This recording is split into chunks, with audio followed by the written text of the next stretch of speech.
You're on Team Human, conscious intervention in the machine.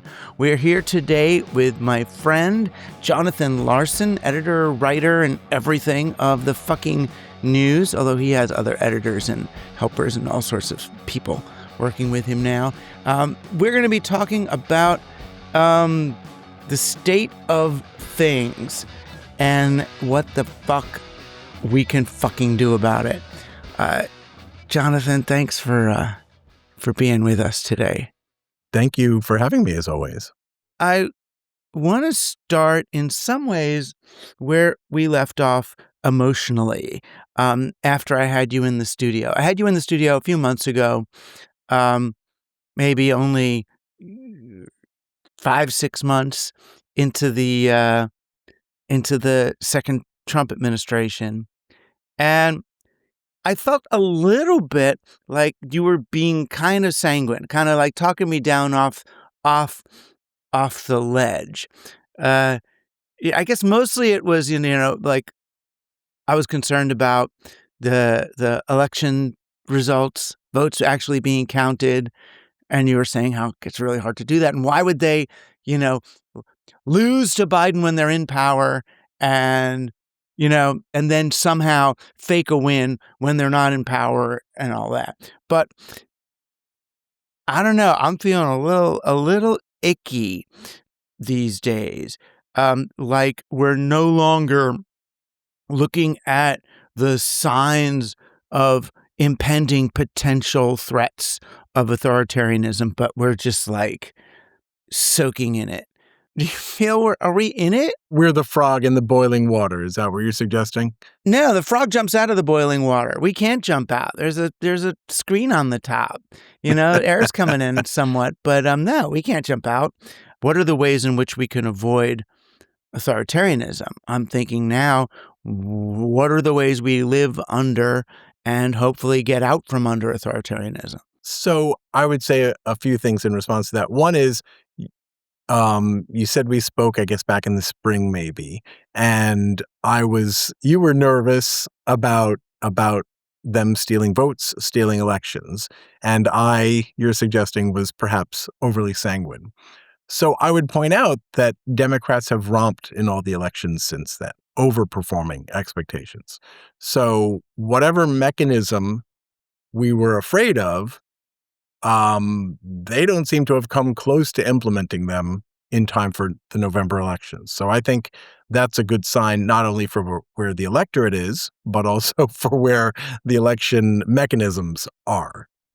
We don't seem to have seen even meaningful attempts to compromise them. Now, that doesn't mean that we don't still face huge challenges with voter suppression tactics, but those, I think, again, they didn't work in November. So I think there's still cause to be optimistic that those things remain in place and responsive to the electorate. Right. I mean, and how many voters can you suppress? I mean, at a certain point, if the people have a 70, 80, 90% majority, you can suppress 20% of the voters and it still registers. And, a phrase that I use in the fucking news all the time is politics are Newtonian, in the sense that if you suppress 80% of the vote,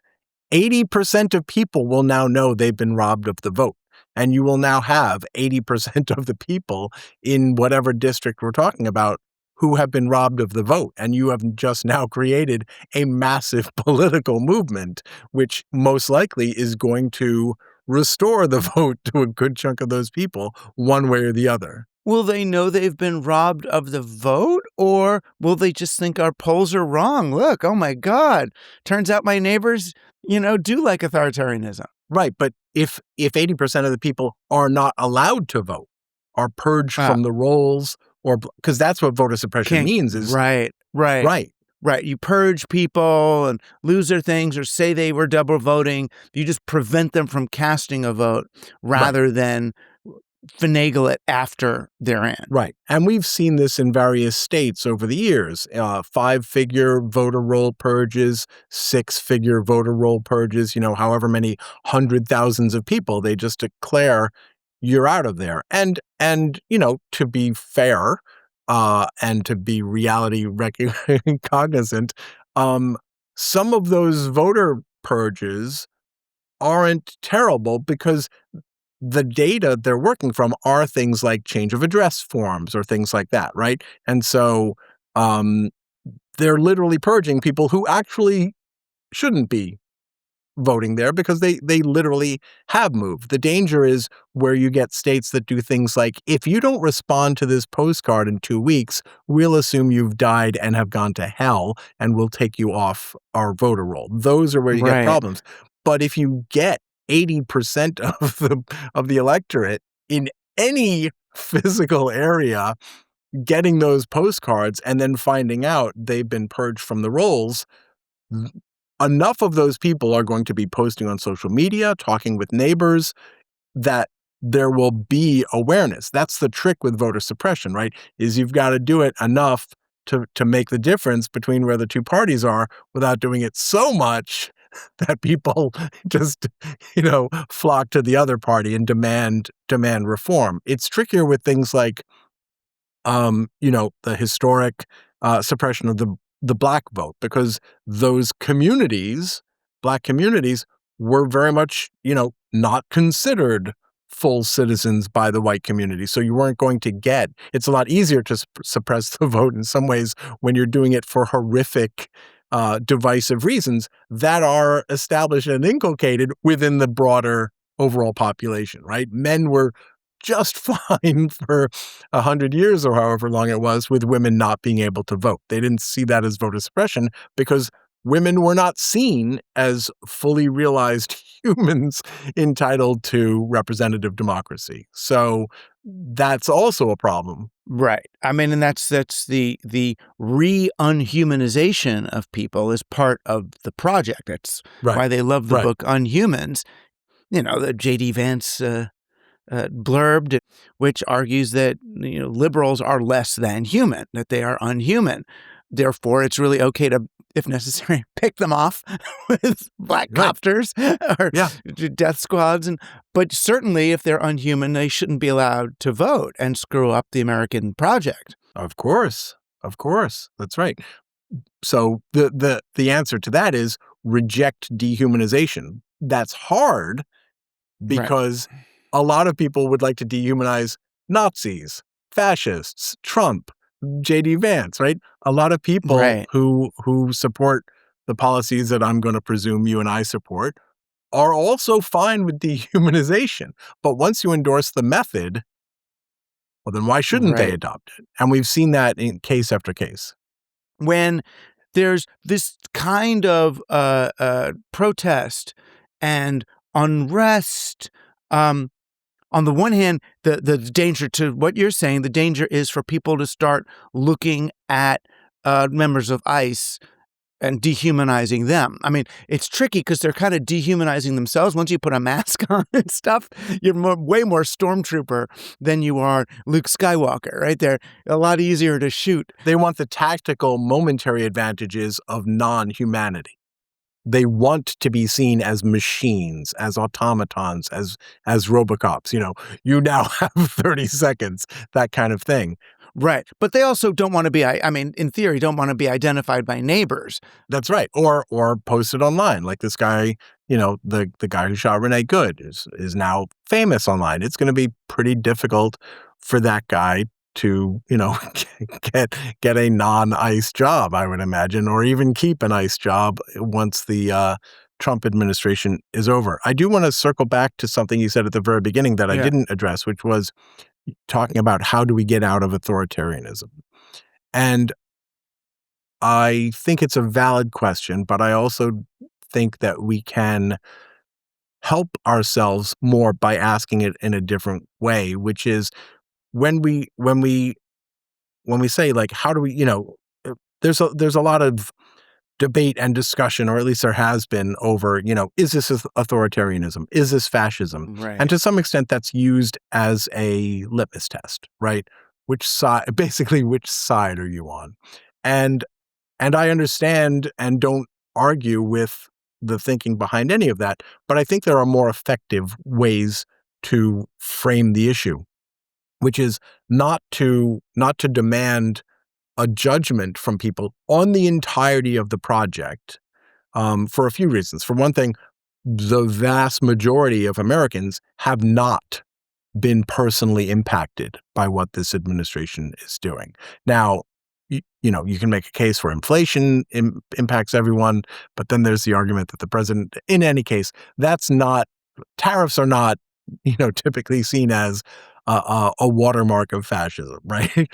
So in terms of the fascist things that are out there that are being done, I don't know that it's helpful to ask people, tens, if not hundreds of millions of people who haven't personally been fascismed or authoritarianed, whether they are living in that kind of system. Because a lot of them, I think, for understandable reasons, are likely to say, no, I'm good. I can say what I want. No one's suppressing my speech online, all of that. So I do worry that you're kind of being overly determinative about who you're talking to and recruiting, and potentially risking pushing other people into the camp of going, oh, I guess I'm actually okay with what's happening now. Right. This is authoritarianism.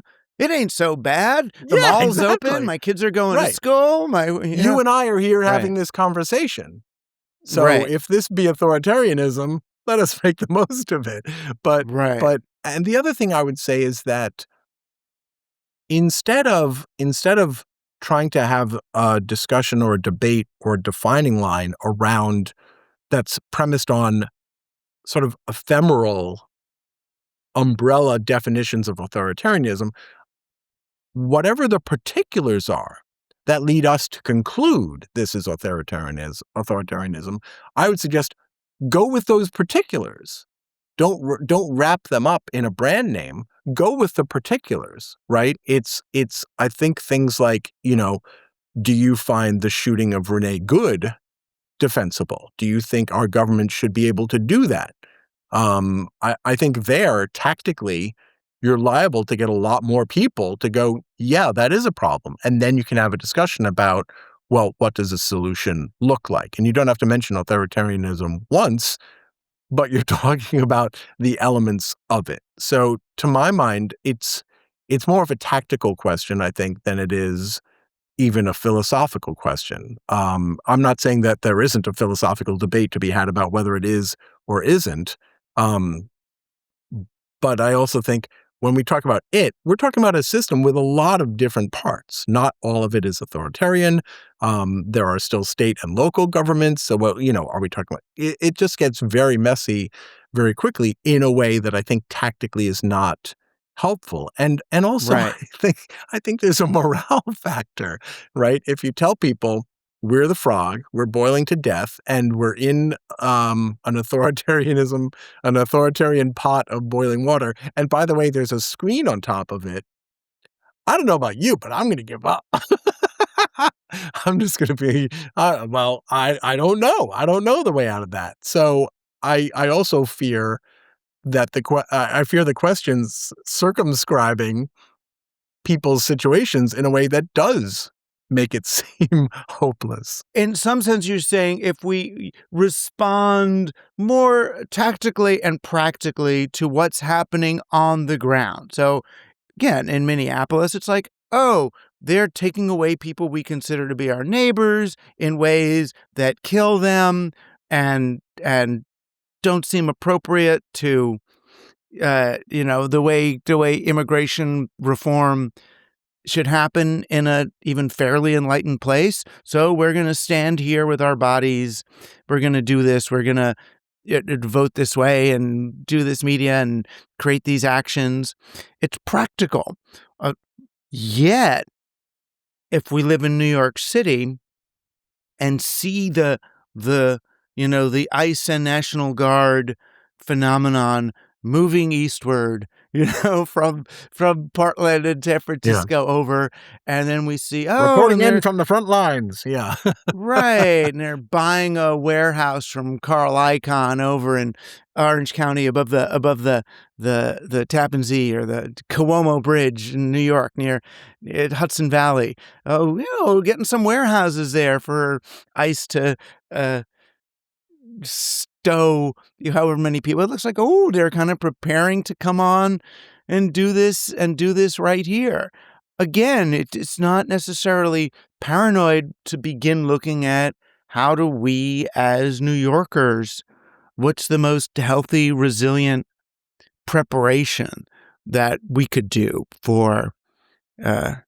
impending. So yeah, activism and all that kind of stuff is definitely outside my normal wheelhouse. But I do think, as someone who thinks about messaging all the time in my own work, um, I think it's really important, essential not to telegraph anything that has the whiff of defeat or fatalism about it. Mhm. Now that said, I also think it's realistic for people to understand that once the votes were counted in November 2024, everyone should have been prepared for the possibility, you know what? There are going to be bad things that happen. There are going to be lives that are lost. There are going to be economic, opportunity costs. There's going to be bad trajectories for people's lives. It's also worth remembering that that is true of the US government always. And that's not to say, therefore, it's okay that Trump does it. The point of that is to say, we've lived through it before, not just Trump, right? People's lives ended and were ruined under Biden and Obama and Bill Clinton. Like, the government does that, right? And so the thing I think to do is to focus on where are the remaining levers, right? And um, I think you and I have had this conversation before about if Trump were committed to fascism as opposed to just committed to lack of impulse control, which seems to me to be his fundamental guiding philosophy, is Right. lack of impulse control, he would have rounded up Congress and the Supreme Court and other courts on day one, and just said, thanks for your service, although it's not like him to say thanks for your service. Or it's also he's into capital appreciation. And he's got to be able to open a bank account in Qatar and get Yeah, our right, Venezuelan oil money and the right, peace committee or whatever he calls it, right, the right. war on peace. What do they The call Peace that? Middle Board, East committee, right? The the peace Peace Board, board. Yeah, right. and they got to pay $1 billion each, and it goes into his account. Not only did he not, though, abolish Congress, he has actually been deferential to it in some very important respects, right? He last year they passed the One Big Beautiful Bill Act, which I refer to by its acronym of OBUBA. Um, and in theory, he could have not bothered with the legislation, not bothered with all those phone calls to jawbone with members of Congress and make them get on board. He could have just told the Treasury Department, write me a check, right? So he is still honoring enough external checks and balances that there are recognizable levers of power out there, right? We've seen US attorneys booted from their positions because judges said you can't be there. We've seen members of Congress, including Republicans, stand up to him on nominations more than anything else. I think it was Tom Tillis who for weeks was blocking every single ICE nomination because Kristi Noem wouldn't show up for FEMA hearings. So what I think is important is to zero in for people who want to be active and want to, if not accomplish something, at least feel like you're trying, all of which, by the way, none of that do I condescend to. I admire and hold it in esteem. The thing I think to do is to focus on identifying where are the levers of power to which he actually responds and what is your most effective way of moving those levers of power.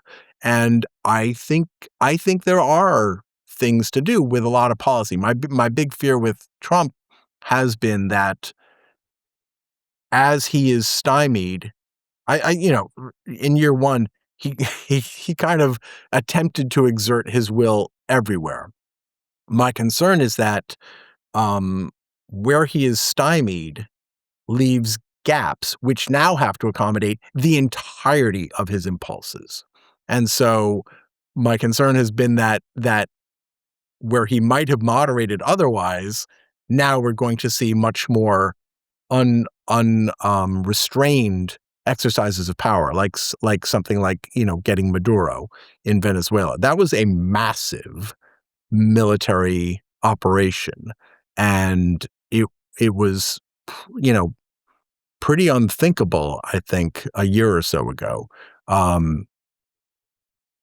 And so I tried not to ignore. I tried to ignore the Greenland stuff for a bit, if only because I didn't think much was going to come of it ultimately. But I did have that nagging concern that, Greenland is actually somewhere where Congress doesn't have a lot of mechanisms right off the bat to stop him, and the courts are going to have very little to say about it. So that's been my concern, is that we're going to see him focus his efforts more on the places where he can act unchecked in the immediate with Right. immediacy. That is, in a sense, right. He has more power internationally than nationally, because he can get a bunch of European Union prime ministers they'll all say mean things into microphones, but so what? That kind of makes him happy. Tariffs is a button he can press without, I think people underestimate how much the lack of impulse control matters. He wants to be able to do things that feel immediately like he's doing something. I declare a tariff, boom. Like I'm sure he walks on air for weeks after each one. But one of the interesting things is that we talk about government and politics now in terms of this person. Yeah. Right. How do we control this? How do we stop that? And it's like, Right. enough Congress people talk to him about this. He. Yeah. Again, which is just different for me as an American. I mean, it is and it isn't. We've especially since World War II, we've been a very executive branch focused government, and that showed up to our detriment. That's reflected in our media. Our media has been very presidency focused even beforehand. But I agree that you're right. And one of the messages I give in the fucking news, implicitly but sometimes explicitly, is don't stand politicians. Don't demonize politicians. Focus on issues. And when politicians do the right thing by your issues, celebrate not them, but that. Whatever they did, celebrate that thing, not that person. And I do think that it's really important for Democrats, for anyone who sees them as oppositional to Donald Trump, to move towards and start speaking in terms that are evocative of a collective politics, which I think is kind of what you were getting at. Like, what can we do? And what do we want, and how can we achieve it? Those kinds of things. Mamdani in New York is kind of an interesting case because he's very much about that, but he's managed to make that succeed by being very me-focused. A personality. Exactly. Yeah, exactly. Yeah. Right. So it'll be interesting to see. To Biden's credit, I thought he did this to some extent. That was probably to some extent because he was so institutionally of the Senate that it was in his nature to support and boost, the congressional branch. But you actually did see, I thought, some indicators, don't press me now on which ones, some indicators of him trying to bring the executive primacy down a little bit. But I do think that's something that sort of savvy politicians can start reminding us, just with language, if not action, but just reminding us that this is supposed to be a collective endeavor. And in fact, it's an essential mission, because the rise of Trump is directly attributable, I would argue, to the erosion of our collective sense of politics, right? It's always been, acceptable for people to say, "Oh, I don't like politics. I don't talk about politics." You should be embarrassed to say that, because when you say, I don't like politics, I don't like talking about politics, you would sound like an insane person if you said, "You know what? I'm not really interested in the supply of oxygen to my lungs," right? And yet Right. politics is the mechanism by which you get oxygen to your lungs as opposed to particulate sulfur. Totally. No, and I experienced that. If I go to, it was just most shocking thing to me the first time I went to England, and I go in the pubs in England, and there's Labour and Tory people sitting around the same table arguing Yeah, so fiercely that beyond what we would even argue in America on television debating each other, sure, sure. and they're friends and they're drinking. And it's like, Right, because there's this one reads The Guardian, that one reads, right. the Times of Yeah, London. yeah, And wow.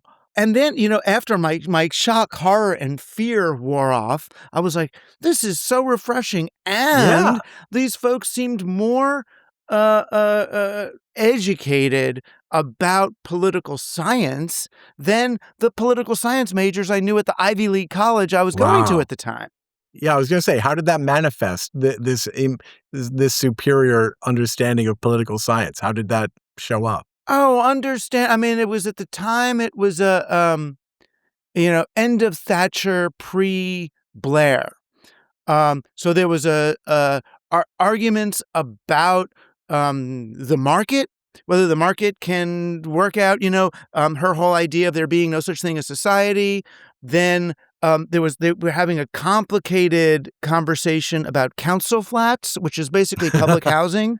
And there Right, was this right. shift from they were selling council flats back to the public in these ways. And it was whether they were really being sold to the people who lived in them or just being put on the market for them to become part of a real estate thing. And it was Yeah. like the level of conversation Yeah, yeah. and these were, And it was a watershed cab. moment for British Yeah. identity after Thatcherism, sure. Yes, it was, but Yeah. these were cab drivers. It was not like your New Yorker reading elite Manhattan people who Right, argue right, about right. the op-ed page. These Right, were right. real people. They displayed familiarity with politics that their counterparts in the US would display about sports. Yes.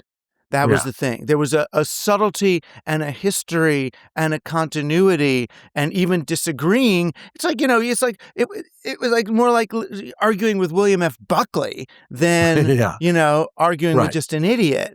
And Yeah. it was like, oh shit. But the bigger thing was there was more capacity for disagreement, Right. for Right. argumentation that somehow we've stamped out. We race to kumbaya. We race to, as if the reason we should have a discussion with our counterpart is to reach a Is to common agree. understanding. It's like, Right. what if it's not? What Right. if it's Right. to figure out how do we maintain our opposing stances and somehow not kill each other at the same time? Right. I mean, I do think persuasion is a good goal, but I think it's a lot less likely to happen when someone is well informed about it and has thought about it. But I think there's a few interesting things going on there. One is I certainly agree with you, and it's a pet peeve of mine, that there is a toxicity to the elevation of agreement and compromise as a goal. It's not. It's just one tool that you can use to pursue your ends. But I think Democrats in particular, because we don't really see Republicans en masse talking about the value of compromise and unity with the party they consider the party of pedophile freaks and groomers. But Democrats, I think, are so um, for whatever psychological reason different political leaders have, Democrats are dying. They're desperate and panicky to convince, especially the media, that they're not going to fight. their starting position is to look for compromise, which is not how compromise is supposed to work. And the other thing I would say about it is I think a lot of people trace it back to Newt Gingrich in the early 90s, but I suspect, there are certainly elements of it earlier, which was the conversation shifted from what is the right way to achieve goals, very broad goals that we all share, right? Pretty much everyone agrees that we don't want a country in which people starve to death, in which children go hungry, in which medical emergencies or crises lead to people losing everything. Pretty much everyone agrees on that. And so the debate I suspect that they're having in your pubs is about what is the best way to get there, and what are the best tactics and strategies and means to use to achieve those things. And here the debate has become much more childish in that you're a bad person. And the debate is not over how do we achieve the goals, right? Right. If we have 15 million people in America living in their cars, we can either, as how do they afford cars, Doug? Right. Well, there's that. No, I'm kidding. There is that. Whether the cars move or not. But basically, we can ask, in America, the question we're asking is, does society owe them anything? Does society owe them a way out of their cars, or are they in their cars because it's their own fucking fault? God doesn't love them. They're lazy, or they're drug addicts, or whatever, and let them die in their cars. Yeah. Yeah. It used to be, the idea, I think, used to be that capitalism and the invisible hand would raise all boats, right? That in a prosperous economy, without the government restricting rich people, because then those rich people will go out and create jobs for everyone.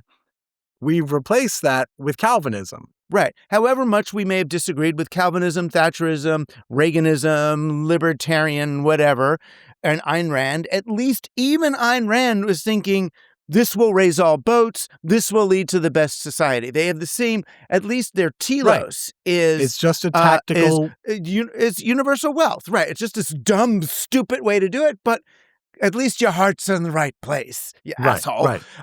Right. Now it's no longer that. It's this idea of the kind of, it's this perversion of Christianity that the unsaved should die, that they really are, we repatriate them or let them wither on the vine.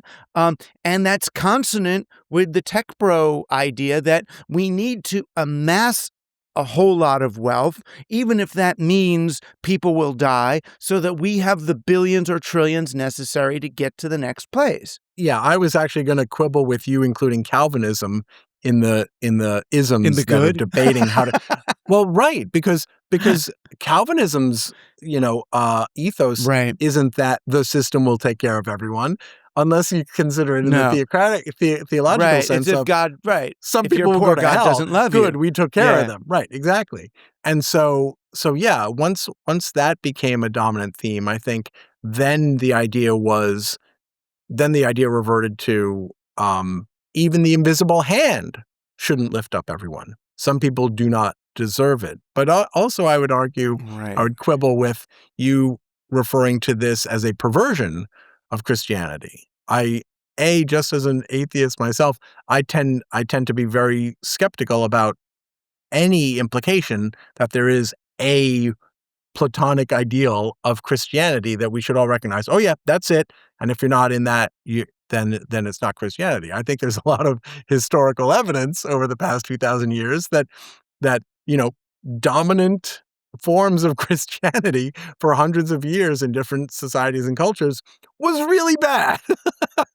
Yeah, I guess I would say then a perversion or distortion of some of the good things that Christ said and did in the stories.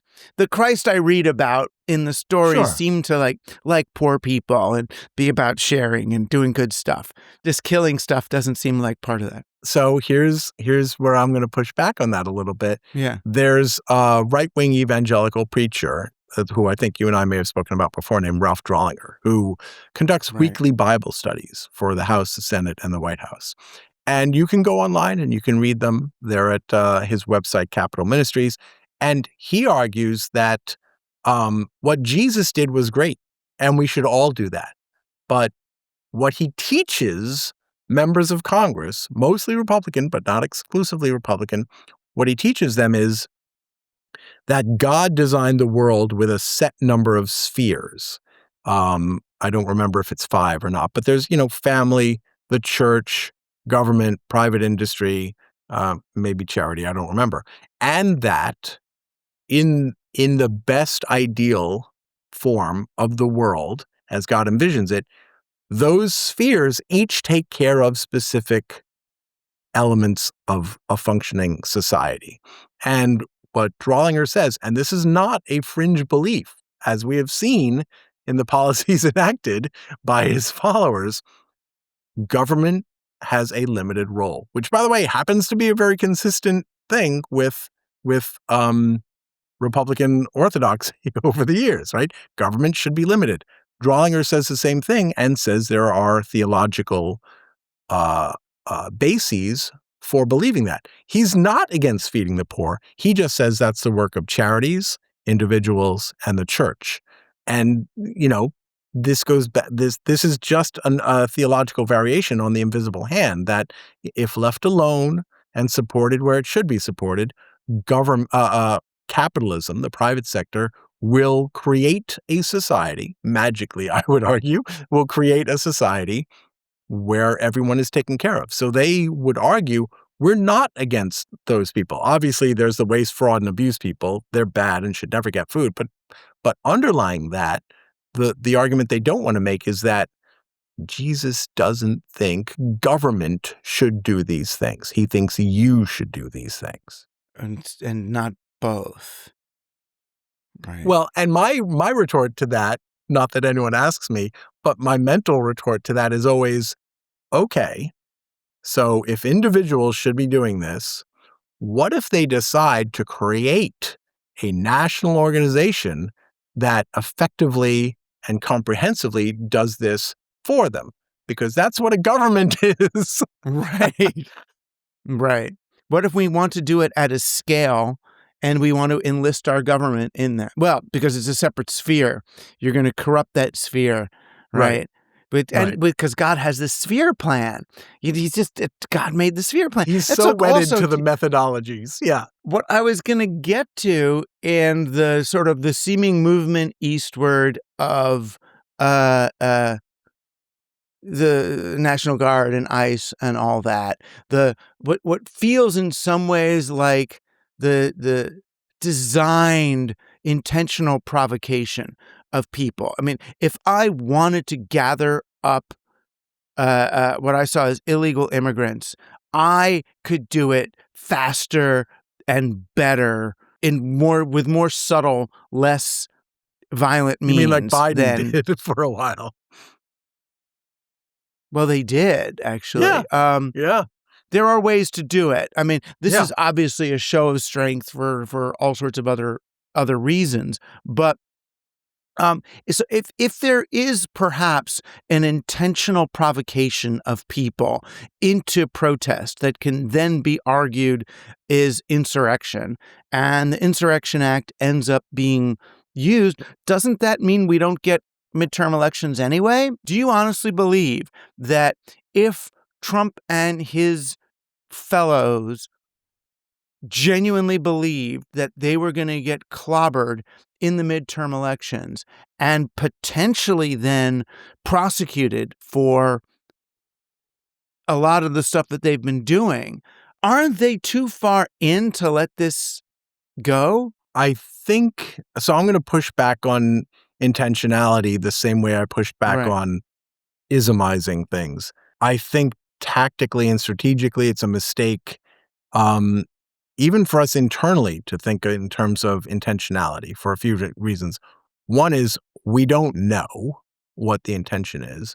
But the other is also if we decide that um, we're capable of guessing what the intentionality is, that sort of limits our response to what else might be motivated by that intentionality, as opposed to being open-minded to, well, let's assume we don't know what the intentionality is and look at the full range there. And also just tactically, I think it tends to turn off potential allies, or at least potential agreement. If we say, well, they're trying to do X, Y, and Z. I I I don't sense a lot of tactical strategic genius among the leadership ranks of these folks. I do think that it's more likely to arise from lack of impulse control. Right. And that because I'm a logical person, I'm then projecting a strategy on these things. It's just like if you're, in some sense, if you're a child and you have a drunk parent, you will still, as a 2, 3, 4-year old, try to create some logical sense. What do I do that leads to this? Why did I get beat Yeah, this night and not beaten that night? Why yeah, did daddy do that? And yeah, so you create a narrative around right. it where if this is just a man going into dementia with personality disorders and impulse control and a bunch of people around who are just trying to please him no matter what, um, then then what looks like an intentional eastward march toward New York with perhaps a unstated target date of when they invade and how they do it, and building these warehouses around in order to prepare for it, that these are not necessarily readable signs, that these could just be whatever. And look, I think I certainly agree with that interpretation, and I like the analogy as well. As someone who probably did a fair amount of that as a child, but also I would say even if we say that's the plan, I think it's worth questioning. Well, if that's the case, is this really like a steadily moving upward line, or in your case, in your question, moving an eastward moving line, because they were in Portland, they were in Los Angeles, they were in Chicago, and yet they're not staying. They're not even accomplishing the things that the blowhards are saying they're there to accomplish. Remember, Kristi Noem said something like, "We're here to liberate the people of Los Angeles from the socialist governments of the." I don't know how specific she got, but basically the mayor and the governor. Well, Right. that didn't happen.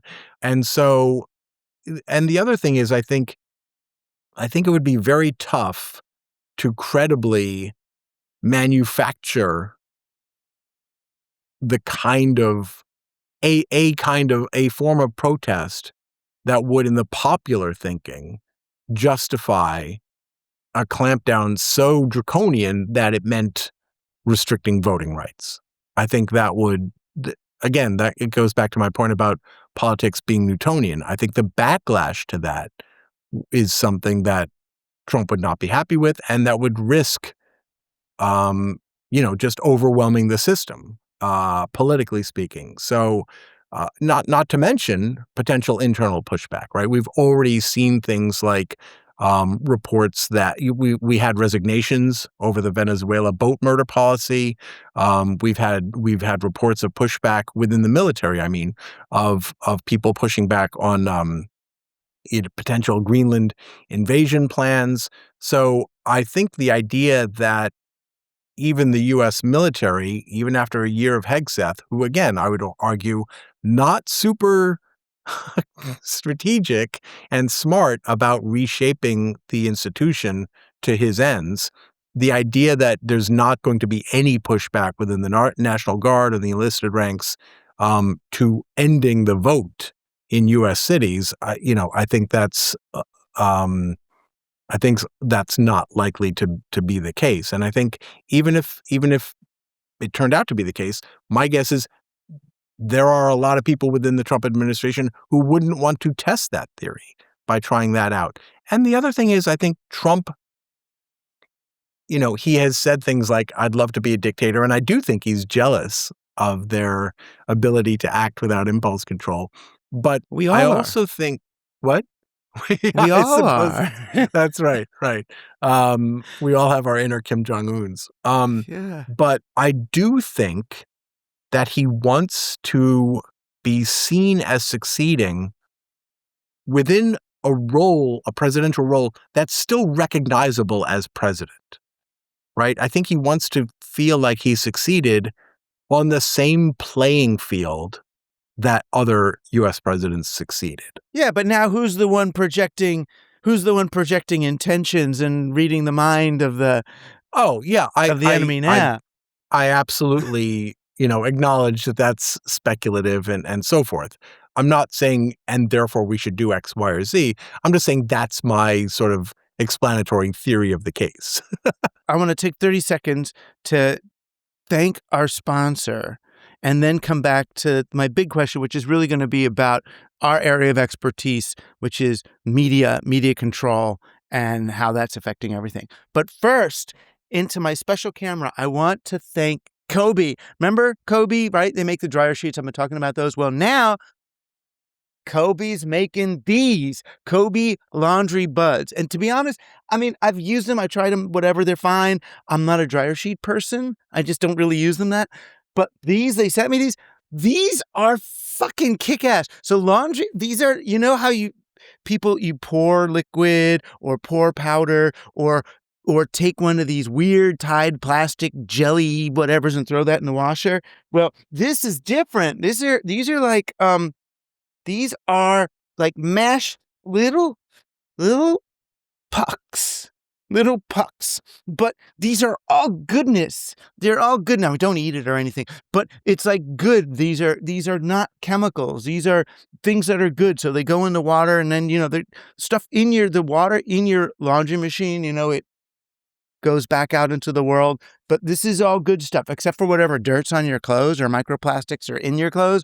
This is not making badness. This is making goodness. And I used it and this actually was really good. And I'm like super sensitive.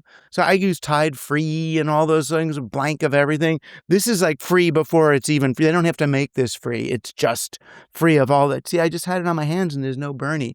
This is like for your babies and stuff. Use this thing, Kobe laundry buds. And the other thing you're doing, Kobe is getting there. Everyone's Earth, the sponsor. They're getting there very, very close to change diapers, which are going to be these biodegradable, perfect little diapers that won't make mounds of plastic dead diaper. We want those, and those are coming soon. And by getting Kobe laundry buds and Kobe dryer sheets, you're not only supporting Team Human, but you're supporting the development of that product, which should be out in just a couple of months.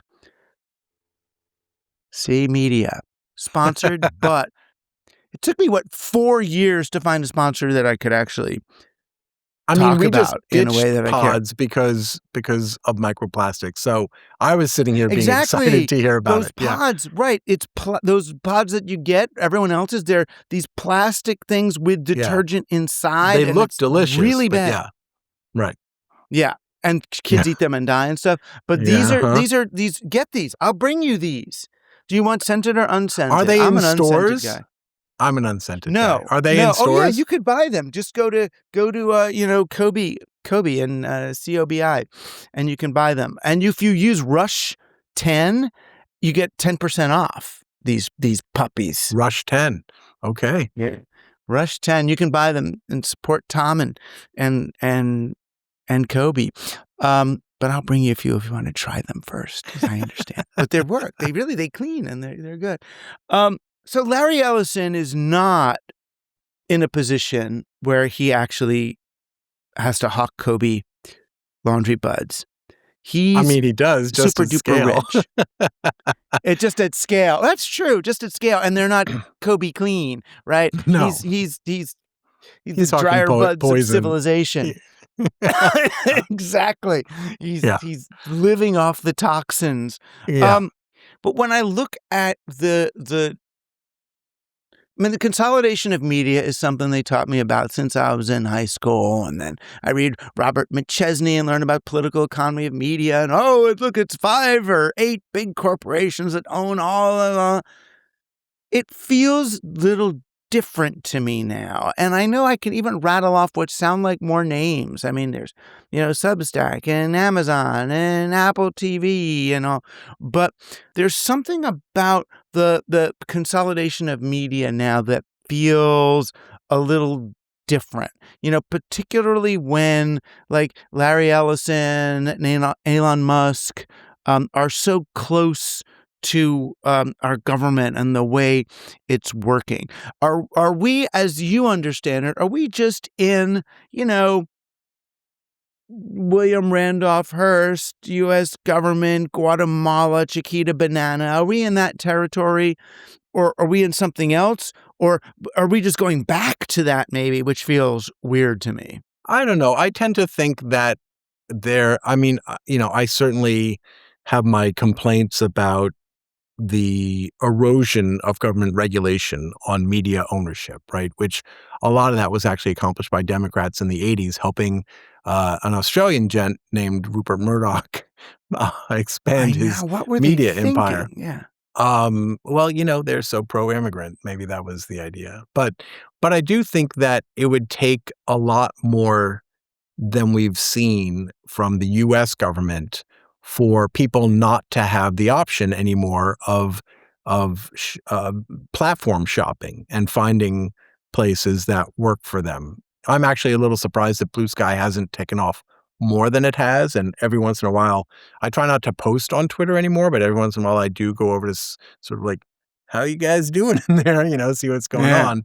And I'm still surprised at how many people are still actively participating there. But just the fact that it's, Twitter usership is down, and Blue Sky is obviously growing. So I think we're more likely to continue to see this fracturing of media rather than an outright end of the kind of media that you and I would want to ensure is still free and able to express itself. And then, there are a lot of other interesting factors, I think, as well, such as European regulatory. I'm not expert on it by any means, but they are especially with Trump, being antagonistic. European regulators seem to be quite willing to step in and fill in that gap. And I think, what was it, the UK, I guess, just banned social media for anyone under 16, I think, something like that. So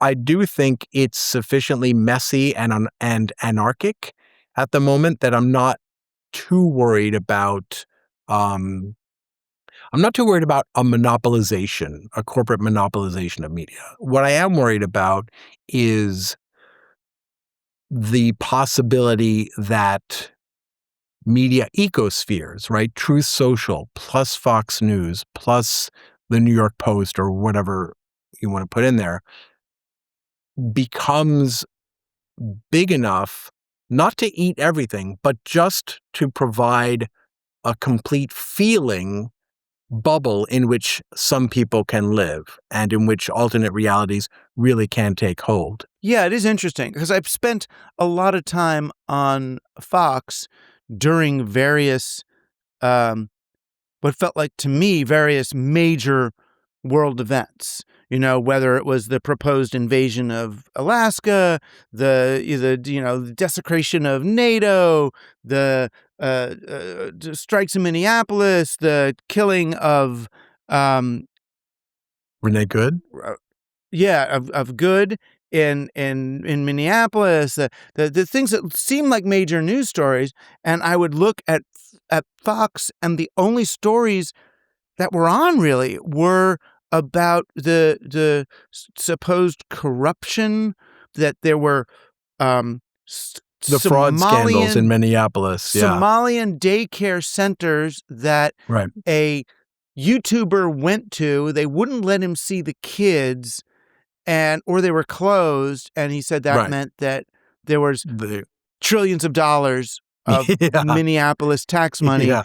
being given to Somalia. Right, right. And that was the story on TV. Yes, yes. I do find it interesting, though, that you do see it. It varies from subject matter to subject matter how much they're willing to break ranks with the administration. But you certainly see on the economy lots of times they'll sit there and they'll go, "Ooh, these are bad numbers." So I think what tends to happen is not um, epistemic closure so much as there's a gradation, right? And certain things will seep into Fox at a slower or faster rate, depending on, I'm sure you could write an algorithm to determine why, um, the killing of Renee Good. But my guess is the killing of Renee Good has also made it onto Fox in some form or another, but different things permeate at different rates. But Right. yeah, that you're basically talking about the scenario that I was fearing, which is people literally become wedded to an alternate reality, at which point it can be very difficult to try to even have your pub conversation with those folks because they recognize an entirely different set of facts. But also more importantly, they're focusing on very different issues, right? They want to have the debate over how do we fix fraud in Minneapolis. And we who don't watch Fox, we already know those people have already been prosecuted by the Biden administration, right? You're talking about a crisis that's basically over already. But the point is that we can't even have a conversation about what we want to do about problem X because we don't even agree anymore on what the actual problems are. You also said desecration of Alaska earlier. I think you meant Greenland. Oh, right. Greenland, Alaska. Well, yeah, Greenland. Greenland's the next Alaska, right? There you go. Except for Um, Russia. Yeah. except for Russia. Oh, Yeah. I Oh, see what but you're are saying. we Yes. giving? Right. I Right. think we're, yeah, but I think we're exposed. At one point, he was talking about giving Alaska to Russia, Oh, was right? he? Well, wait. Are we? Wasn't I think he was. We're part of it.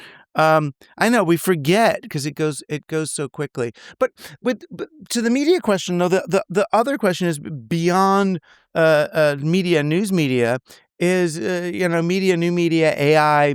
Larry Ellison has this project Stargate, which I know it sounds science fiction, but what Stargate is it's his intention for a DNA registry of, I guess, everyone on the planet, but certainly everyone in America, ostensibly as a healthcare database. But it's odd to think, you know, but I wouldn't any longer, of course, trust government with everyone's DNA or Larry Ellison for that matter. Um, again, I'm projecting intention onto it.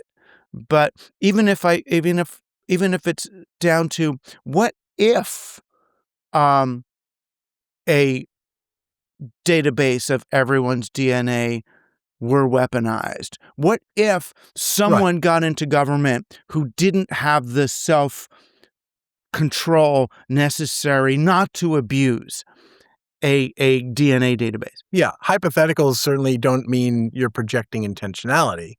And I think Right. that's an appropriate thing for us to address Right. all the potential Exactly. I mean, hypotheticals. given that I personally don't trust Donald Trump or his administration with maintaining my best interests or those of other humans in my country, I shudder to think what they would do or why they want a DNA registry of everybody, why they're taking the DNA of everyone who wants to, come into the country. Yeah, I think that it's regardless of what happens in 2026 and 2028, right? Even if we've got I know he's not constitutionally allowed, but even if we had President Mamdani and a compliant Congress and, we impeached all the crazy ass corrupt judges and had all the quote unquote good right people in place, we need a generational um, refiguring of the American mindset to get us past the kind of division and suspicion and demonization that make it possible for people to trust government again.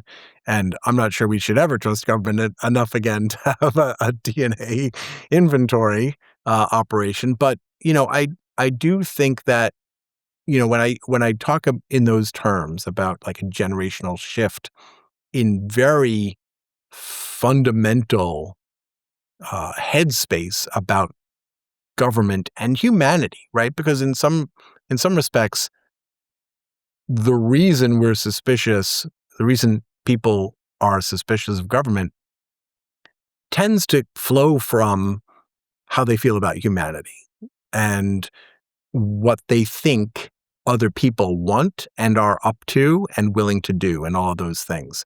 And so I think it can feel very daunting to try to contemplate, what do you mean we have to change everyone's brains over the course of the next generation? But I think there's also reason for hope about that, because we have seen those kind of generational things happen in the past in less than a generation.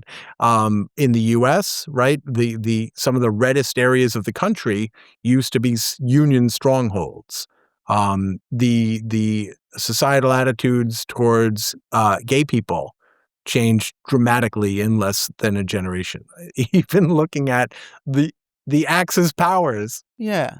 And MAGA happened seemingly overnight. So the shift from Tea Party to MAGA was rather fast and based on a brittle moment and a certain cult of personality and certain national trauma between 9/11 and other things. So I am hopeful that things could flip as quickly and easily in a different direction. Not necessarily mine, but something better and different. I mean, Right. repairing our international relationships, will take a whole lot of time. I do think that this could be as disruptive to whatever we want to call it, the post World War II world order as World War II was to the world order. Europe is going to have to be something else than what it was. It could ultimately, there would have been such a healthier way to get there, right? If someone became president of the United States and went to NATO and said, this American imperialism thing, it worked for us for a while. It's not really working for us anymore. We want to kind of become something more like a nation, like you all are, kind of more like we're all brother and sister nations rather than us being responsible for everybody. How do you want to do this transition? How can we unwind some of this shittiness? Right. There was a way to do that, but so now it's unwound, right? It's unwound on a different level. We can come back to the table, I think, chastened. But I think there can be a different, but perhaps even healthier world order after we go through this thing. Yeah, in a way, it's weird because I think that's right. But it's like after World War II, the world reverted to a much better place very quickly, right? And it's almost as though we have not hit bottom hard and fast enough for people to reject it entirely and thoroughly the way they did after World War II. The other thing in terms of talking about international trust, right? Because to some extent these alliances rely on other nations trusting that, for instance, we will honor, NATO Article 5 or whatever, we will come to your defense, those kinds of things. There are sort of two levels of trust required. And my hope is that most other nations and leaders won't be smart enough to recognize both of them. And here's what I mean. On some level, there's no way any international leader is going to 100% trust President Trump going forward, right? The bigger danger is that they won't trust the American people anymore not to give them another President Trump, right? They used to, I think, be able to rely on the American population to put in place leaders who fell within certain parameters of sanity, right? They might not have been thrilled with Ronald Reagan, but they didn't see that as such a wholesale rejection of the established world order and sanity and logic as going with Trump was. And that is potentially, as I said, sort of a generational length problem for the US is international leaders going, you know what? Your population is too screwed up for me to put my eggs in your basket. Well, our population is too screwed up right now, or enough of it. For them to do that, yes. But I also think that a large part of the reason we look screwed up is because the portion that's always been screwed up got a little bit too big, right? It's always been there, right? And it's really just been a question of managing the size of that population. The real problem was the people who got disengaged. Yeah, the problem is people got disengaged. The part of people who were engaged for, let's call them wrong reasons, for icky reasons, they Yeah. could be mobilized by other people Right. to support just as, let's say, the Democratic Party has been able, cynically, but for whatever reasons, to leverage people who want to legalize pot or keep abortion legal. They can find an issue and Sure. leverage those people to support. Right. And we've seen it ultimately corrupt Right. administrations as well Right. over time.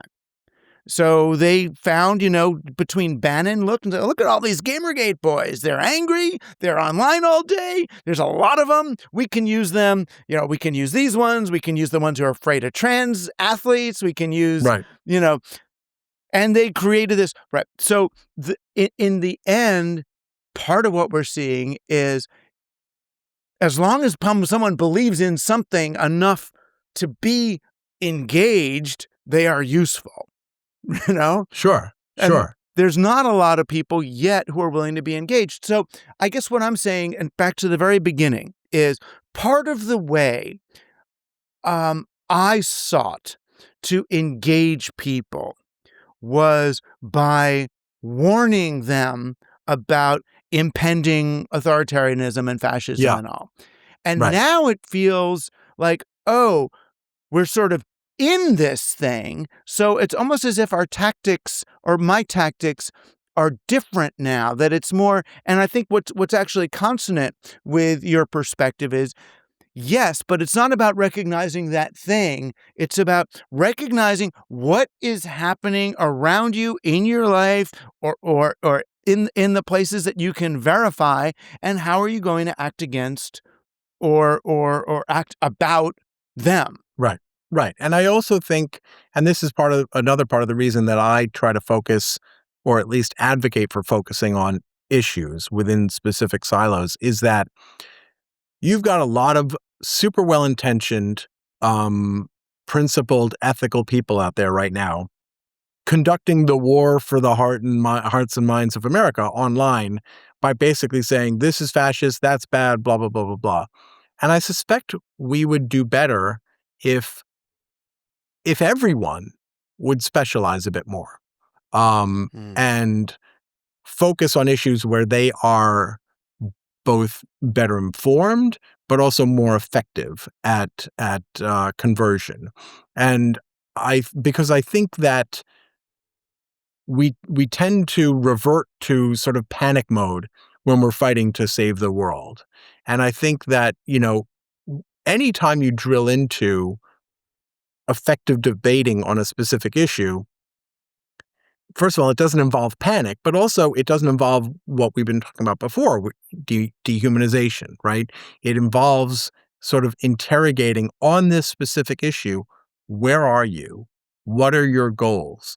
Let's walk through what are effective ways to achieve your goals, right? Because the goals of people who are even the goals of openly xenophobic anti-immigrant people are not being especially well dealt with here. And,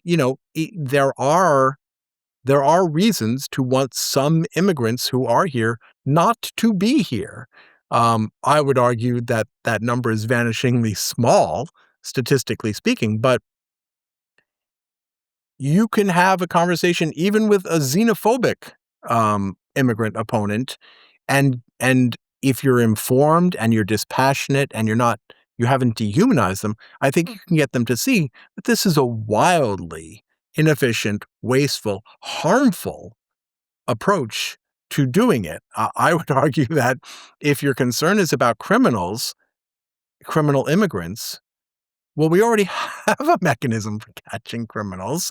We have the FBI. And by the way, we also have state and local police. They catch immigrants all the time. That's their job.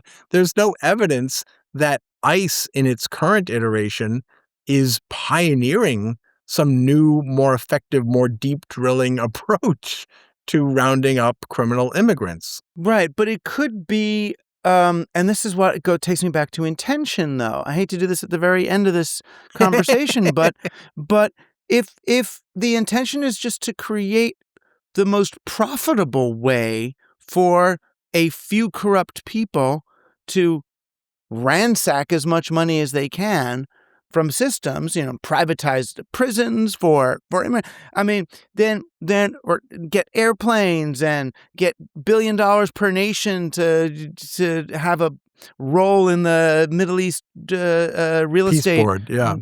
peace board.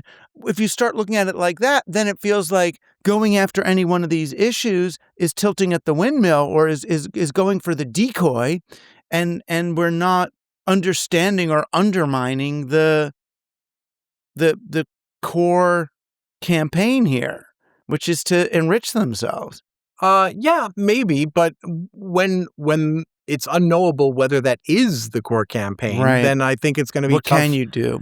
Yeah, just to come up with any sort of approach. Right. And I also think for individuals out there, for the love of God, let's not tell them your task is to save the world. No, it's not to save the world, but I suppose someone could say, okay, what I'm going to specialize in is understanding nonviolent resistance, because I Yeah. believe that these folks are coming to New York, and I'm going to learn everything I can from everything that's happening in Minneapolis, what tactics are working, what are not, how are they teaching, because they have these giant, town meetings where they're teaching people nonviolent resistance and how to watch Yeah. out for your neighbors, what's working, what's not. And I'm going to start doing events in Brooklyn or Manhattan for citizens to learn how can we be resilient in the face of a potential, invasion by, the military. Is that a fair thing for people to work on? I mean, it's rather than Of a course, global it's issue, rather than essential. learning. It is. So rather than It's great. necessarily having Yeah, to yeah, know yeah. about Zionism or water policy or the Federal Reserve, I could just specialize in human tactics on the ground. Sure. Yeah. And you could even specialize in human tactics on the ground for your issue, right? The tactics may be different for sustainable energy, climate change than immigration, certainly. And these aren't even tactics for immigration. These are tactics for aggressive, unlawful enforcement measures under the rubric of Right. immigration, and arguably, unknowably, about something else. But also, I think it would be really helpful for people to, I don't mean this to sound like I'm going back on what I said earlier, but to adopt, but to get sort of global about specific issues, things like if checks and balances is really important to you, right? Instead of railing against authoritarianism, right? Maybe sell the advantages of the alternative. We see like everything right now in our political messaging and even in our media is this is bad, we're anti this. It seems to me really important that we revive and celebrate what are the things that we envision and used to have in place of this. Why is collective action so fucking great? Why are checks and balances so amazing? Why is arguing essential? Right? All of these things, I think we've let things like rugged individualism and all these narratives and myths enter the consciousness and be accepted widespread in really toxic ways. So you've got even the Democratic Party is like, we need to find candidates who were good at war or who made money at business, and they should be politicians. There's arguably those experiences are arguably antithetical, but it's because Democrats have been so, and I don't mean people, the party leadership, the campaign consultants, they've all been so conditioned to sort of love those things, right? Ooh, war, that's super sexy. Wore a uniform, we can put that up. Businessman, they achieve success by a metric that we recognize. Those are so much easier and have less downside than celebrating, oh, I don't know, a community organizer who just happens to be the most successful politician of the last quarter century or generation. But instead of, so I think people can specialize in those kinds of things too, not necessarily bashing warriors running for office or business people running for office, although arguably, like if you succeeded at extracting money from people, I would argue that's not who we want holding the levers of power. But my point is, we don't even have to demonize them. Let's celebrate and rejoice over the communal collective things that actually do produce good outcomes for everyone, right? I think it's important to recognize what are the narratives and mythologies and ideologies and isms that sort of fundamentally underlie the things that give us good outcomes historically. Right. Which is why, what I've been focusing on lately are things like, Minneapolis doing a friggin' general strike, just putting the language of general strike back into the conversation, having students and friends going, oh, there have been general strikes before, it's like, these actually are real. It's a thing. The whole nations have done it. I will say that your brand name lives up to the things I'm talking about much better than mine does. The fucking news is like a negative, complainy thing. Team Human is beautiful. Yay. It's beautiful. And also in terms of like a general strike, the sort of beauty of a general strike is it's almost explicit in saying something that is more important, something has more value than the daily churn and financial transactions that define our lives, right? That's the underpinning message. Something's more important than this daily bullshit. Right. I mean, when they were still progressives, the Israelites came up with that in the desert, right? One day off. It's a sacred thing. One day to celebrate being human, just the way you are. You're entitled to that. It's the law. Right. God. It's holy. Yeah. They were cool. Holy. They were cool. But again, I'm going to celebrate that rather than whatever else may have happened in the subsequent couple of thousand years.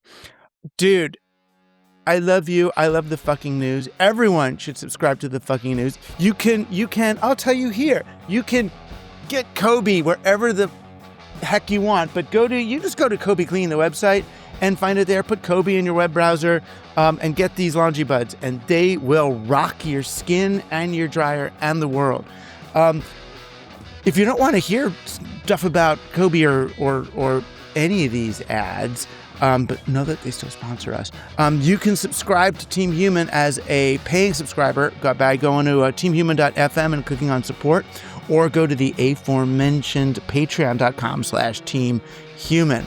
To find us there, get on the Discord, and just support and be here. But even if you don't do that, share this with your friends, click on those little hearts or checks or likes or things. All these little metrics matter to the algorithms, and then the algorithms will tell more people that they too can be on Team Human rather than on Team Algorithm. So join us. Join us here each week, my friend. You're sure to get a smile You remember that. From two stranded castaways here on Team Human. I love you. You've been on Team Human, our last best hope for peeps.